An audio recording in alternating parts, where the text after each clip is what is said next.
یہ زندگی میں وہ ٹائم ہوتا ہے، اور پردیس میں رہنے والا اپنی زندگی دے کر پیسہ کماتا ہے، اور جب پیسہ آ جاتا ہے زندگی نہیں رہتی۔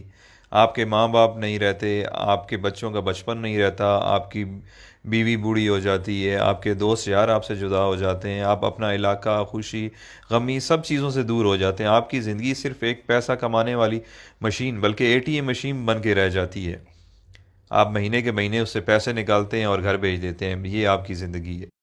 پردیسی بندہ جب ایک دو سال بعد گھر واپس جاتا ہے تو اسے سب کی شکلیں تبدیل ملتی ہیں، بچے بڑے ہو گئے ہوتے ہیں، جو جوان ہیں وہ بوڑھے ہو گئے ہوتے ہیں، اور اس سے بڑا ظلم کیا ہوگا کہ وہ جب واپس آتا ہے ملک سے، آتے ٹائم گھر والوں کو کہتا ہے اچھا میں چلتا ہوں، 2 سال بعد فلاں مہینے میں آؤں گا۔ اس سے بڑی زیادتی اور کیا ہو سکتی ہے؟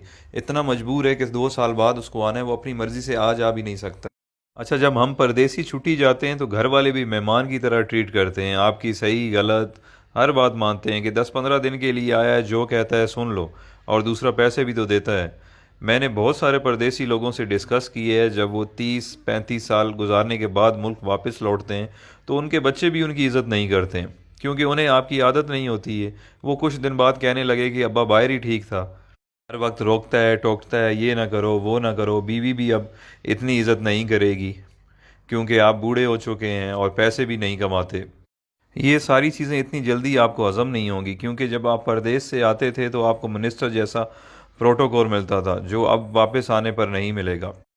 آپ کچھ دن تو ان سب لوگوں سے لڑیں گے کہ میں نے آپ کے لیے زندگی ملک سے باہر گزار دی، میں نے یہ کیا، میں نے وہ کیا، بٹ سب نے یہی کہنا ہے کہ آپ نے کچھ نہیں کیا، بلکہ آپ کی وجہ سے ان کی زندگی خراب ہو گئی ہے۔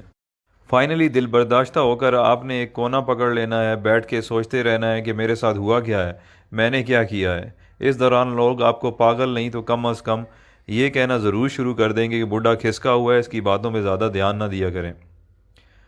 آخر کار لوگوں کے بیہیویئر رویوں کو سوچتے سوچتے آپ حقیقت میں پاگل ہو جائیں گے اور اپنے خالق حقیقی سے جا ملیں گے۔ یہ ہے پردیسیوں کی زندگی کی سٹوری، جس میں میں خود بھی شامل ہوں۔ جو پردیس میں رہتے ہیں وہ میری باتوں کو اچھی طرح سمجھ رہے ہوں گے، کیونکہ جس پہ گزرتی ہے وہی جانتا ہے۔ اب آپ مجھے بتائیں اچھا فیصلہ کیا ہے؟ ایک طرف پیسہ، صرف پیسہ اور صرف پیسہ ہے، اور دوسری طرف زندگی جس میں ماں باپ ہیں، بچے ہیں، بیوی ہے، دوست یار ہیں، اپنا ملک ہے، سب کچھ ہے۔ اللہ تعالیٰ نے ہمیں اتنے عظیم لیڈرز دیے تھے جن کی وجہ سے ہمیں اپنا ملک مل گیا، بٹ اس کے بعد بدقسمتی سے ہمیں اتنے بے ضمیر لیڈرز ملے ہیں کہ ہم اس ملک میں رہ نہیں سکتے۔ ہمیں کام کے لیے، روزگار کے لیے ملک سے باہر آنا پڑتا ہے، جبکہ ہمارا ملک وسائل سے مالا مال ہے، بٹ ہم پاگلوں کی طرح جیے فلاں بس نعرے لگانے کے قابل ہیں، اور یہی ہماری اوقات ہے۔ جس دن کرپٹ لیڈرز کو آپ نے جوتے مارنا شروع کر دی، اس دن آپ کو کمانے کے لیے ملک سے باہر نہیں آنا پڑے گا۔ یہ کرپٹ لیڈرز اپنی اولاد کی غیر موجودگی میں علاج تک نہیں کرواتے، اور ایمانداری سے پردیس میں ایک محنت مزدوری کرنے والا غریب انسان اپنے ماں باپ کے جنازے پہ نہیں پہنچ سکتا۔ آپ کبھی تجربے کے طور پر 1 گھنٹہ انٹرنیشنل ایئرپورٹ پر ارائیول اور ڈپارچر میں گزار لیں، آپ لوگوں کو اندازہ ہو جائے گا کہ پردیس میں رہنے والے اور ان کے گھر والے کس تکلیف سے گزر رہے ہیں۔ یہ ساری باتیں کرنے کا مقصد ہرگز یہ نہیں ہے کہ میرے پردیسی بھائی آج ہی نوکری چھوڑ دیں اور اپنے ملک واپس چلے جائیں۔